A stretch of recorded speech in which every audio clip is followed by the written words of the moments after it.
এই উৎসবে অংশগ্রহণ করতে আসছে। 1986 সালে মহারাজ গেছেন এই গঞ্জা মহোৎসবে যোগদান করেছেন, প্রণাম করেছেন। সে বটবৃক্ষের মূলে ফিরে আসার সময় তার মনে হলো, মহারাজের মনে জয় করে আমার তো দণ্ড দেওয়া হলো না। দেখছেন অনেকগুলি মহিলা বসে আছেন। মহারাজ তার শিষ্যবর্গকে দিয়ে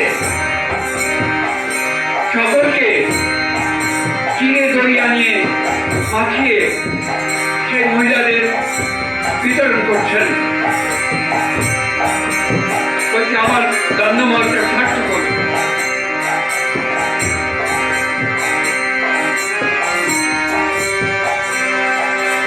মহারাজের ছেলেমেয়েরা 87 সালের পরে প্রত্যেকবার গন্ধ মহোৎসবে শিবানন্দ শিবির করত। সেই শিবিরে জল দেওয়া হতো, প্রসাদ দেওয়া হতো, মহারাজের ছবি টানিয়ে সেই শিবির মহারাজের ছেলেমেয়েরা পরিচালনা করত। তারপরে 4টের সময় সেই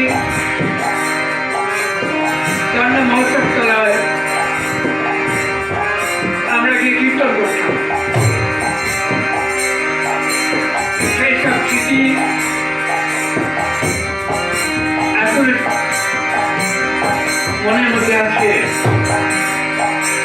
এখন বয়সে এবং লোক কমে যায়, সেই সেবা, সেই উৎসাহ,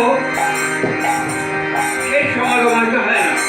কিন্তু এখনো প্রতি বছর মহারাজের আশ্রম থেকে চিড়ে দই নিয়ে গিয়ে মহাপ্রভুকে নিবেদন করা হয়, দণ্ড দেওয়া হয়। মহারাজের ছবি, চিত্রপট ওই মন্দিরে মহারাজের ছেলেমেয়েরা স্থাপিত করেছে। মহারাজ স্থায়ীভাবে ওখানে স্থান নিয়েছেন। এইসব স্মৃতি আজকে সেই গন্ধ মহোৎসব, সেই নিতাই গৌরী উৎসব, তুমি আমায় না জানিয়ে মহাপ্রভুর কাছে গেছো, তোমার দণ্ড দিতে হবে।